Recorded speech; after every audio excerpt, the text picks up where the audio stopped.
Dalam sejarah Islam, Abdurrahman bin Auf merupakan salah satu sahabat Nabi yang terkenal dengan keutamaan dan perjuangannya dalam menyebarkan agama Allah Subhanahu wa Ta'ala. Kisah hidupnya penuh dengan pelajaran yang inspiratif, terutama dalam hal keinginannya menjadi miskin namun selalu gagal. Di saat banyak manusia yang selalu merasa kurang dan ingin memiliki segalanya, Abdurrahman bin Auf justru ingin menjadi seorang yang miskin. Suatu hari saat kota Madinah yang tenang, tiba-tiba terdengar gagap gempita seperti rombongan pawai yang tidak putus-putus, sampai semua orang keluar dari rumah dan bertanya, "Apa ini? Siapa yang datang?" Lalu seseorang berkata kepada Sayyidah Aisyah, "Itu adalah 700 kafilah dagang milik Abdurrahman bin Auf." Kemudian Sayyidah Aisyah berkata, "Aku teringat dengan perkataan Rasulullah. Abdurrahman bin Auf memang dijamin masuk surga bersama sahabat lain, namun ia masuk surga dengan keadaan merangkak." Ketika Abdurrahman bin Auf mendengar sabda Nabi tersebut, sontak ia pun menangis. Beliau selalu berdoa meminta kepada Allah agar menjadikannya ia miskin. Beliau seringkali menangis ketika makan, karena takut ia meninggal dalam keadaan kenyang. Sementara di sisi lain banyak saudara muslim kita meninggal dalam keadaan lapar dan tidak mempunyai harta benda. Beliau sering konsultasi kepada Rasulullah tentang cara agar masuk surga dengan tidak merangkak.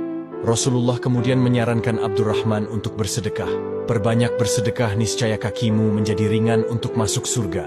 Beliau pun langsung bertekad untuk menghabiskan hartanya di jalan Allah. Beliau pernah menjual tanah dan hasil dari penjualan itu beliau bagikan kepada ibu-ibu muslim dan orang-orang muslim yang miskin. Beliau pun pernah memberikan 500 kudanya dan 1.500 unta untuk keperluan umat Islam. Saat itu, para sahabat sibuk mengikuti perang melawan Romawi dalam perang Tabuk. Hal ini membuat perniagaan dan pertanian mereka tinggalkan. Padahal pada saat itu kurma-kurma milik mereka sudah siap panen. Setelah perang selesai, Abdurrahman bin Auf tidak putus asa untuk menjadikannya miskin. Beliau heran dengan harta yang tidak habis-habis itu. Sementara umat Islam saat itu mendapatkan upeti dari pihak musuh. Maka ia pun bingung, untuk apalagi hartanya ia akan dikeluarkan. Di sisi lain para sahabat yang ikut dalam peperangan mendapati kebun-kebun kurma mereka telah busuk dan tidak bisa untuk dijual kembali.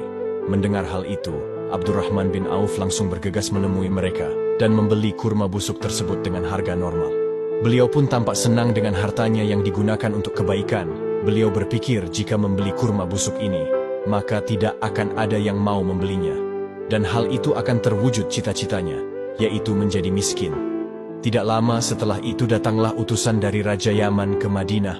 Utusan tersebut mencari kurma busuk untuk menjadikannya obat, karena di Yaman pada saat itu sedang terjadi wabah penyakit, dan obatnya adalah kurma busuk. Ketika utusan Raja Yaman itu bertanya, "Siapa yang mempunyai kurma busuk?"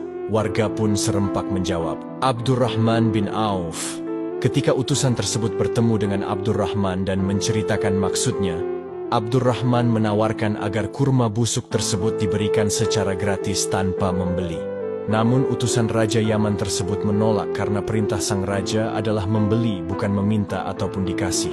Tidak tanggung-tanggung utusan sang raja membeli kurma busuk tersebut dengan harga 10 kali lipat dari harga normal.